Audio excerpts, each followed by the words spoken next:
आपने normal days की Dubai के फोटो वीडियो तो देखी ही होगी। आज हम आपको 15 तारीख का दुबई दिखाते हैं। ये देखिए, ये कैसे हो सकता है। दुबई कैसे डूब सकता है, जो देश डेवलपमेंट के लिए दुनिया भर में मशहूर है, जहां बुर्ज खलीफा से लेकर पाम जुमेरह जैसे असामान्य कंस्ट्रक्शंस बने हुए हैं।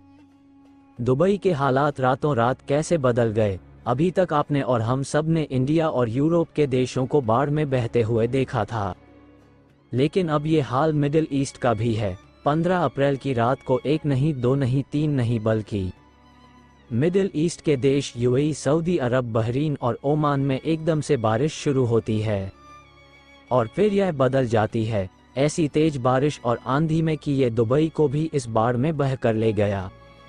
लेकिन ये बारिश रुकती उससे पहले देखते ही देखते ये तूफान में बदल गया और लोगों ने बताया कि तूफान इतना तेज था कि कई बिल्डिंग्स को हिलते हुए भी महसूस किया गया।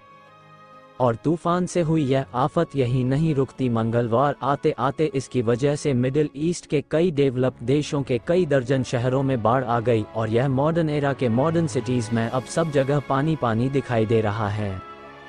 तेल की दौलत से बनाई गई इस ईंट कंक्रीट के इस मॉडर्न देश की सड़कों गलियों से पानी ऐसे बहने लगा जैसे नदी बहती है। सड़कों पर चल रही करोड़ों रुपयों की गाड़ियां पानी में बहने लगी। दुबई में कुछ ही घंटों के अंदर इतना पानी बरस गया जो कि इतना 2 साल में बहता है। मंगलवार को 142 मिलीमीटर बारिश दुबई में दर्ज की गई, जबकि साल भर में औसतन 95 मिलीमीटर बारिश ही मुश्किल से हो पाती है।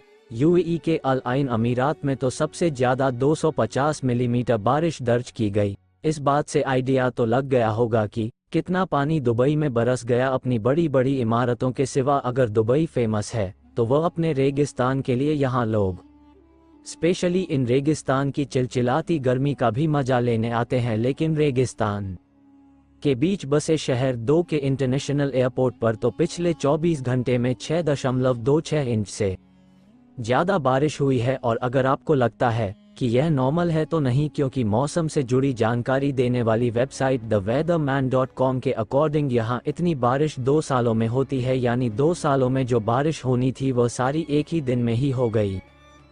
इसके अलावा ऐसा भी बताया जा रहा है कि भले ही दुबई ने मॉडर्न टेक्नोलॉजी की सारी हदें पार कर ली हो, लेकिन आज भी इस देश में जो सबसे बड़ी प्रॉब्लम बनकर खड़ी है वो यहाँ के ड्रेनेज सिस्टम, जिसका अभी तक कोई पावरफुल सॉल्यूशन ये देश नहीं निकाल पाया।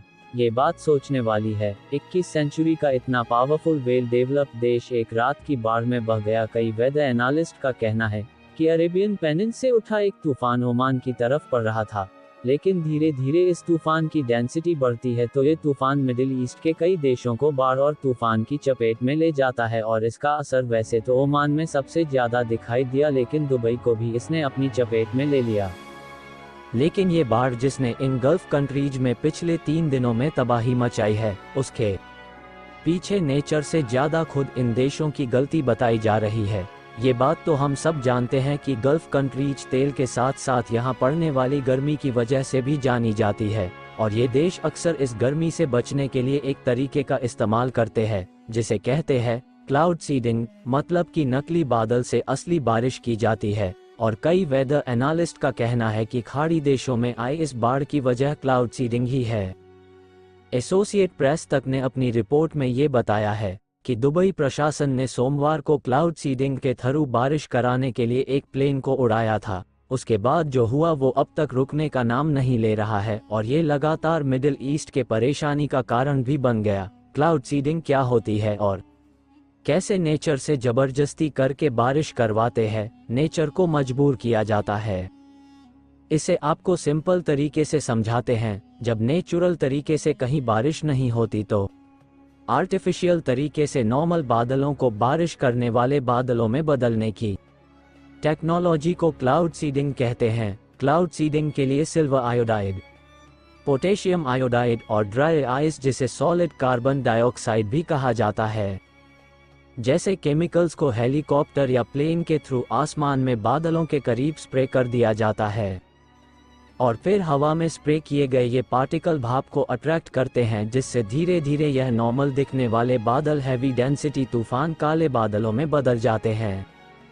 और लास्ट में बारिश होती है और इस तरीके से बारिश होने में करीब आधा घंटा लगता है। लेकिन हाँ, यहाँ एक बात का ध्यान देना बहुत ज़रूरी है, वो ये है कि बारिश तो आर्टिफिशियल हो सकती है, लेकिन ये तभी पॉसिबल है जब आसमान में बादल मौजूद हो और जब एक निश्चित जगह पर एक निश्चित समय में बहुत ज़्यादा बारिश हो जाती है तो उसे हम बादल फटना कहते हैं। बादल फटना इस बात पर निर्भर करता है कि क्लाउड सीडिंग से कितने बादल जमा हुए हैं। अगर बहुत ज़्यादा भाप से भरे बादलों की पहचान करके उसमें क्लाउड सीडिंग करा दें तो बादल फट भी सकते हैं। ऐसे में संभव है कि यूएई समेत खाड़ी देशों में इसकी वजह से तेज बारिश आई और जो बाढ़ की वजह बनी। हमारी वीडियो को लाइक और चैनल को सब्सक्राइब जरूर करें।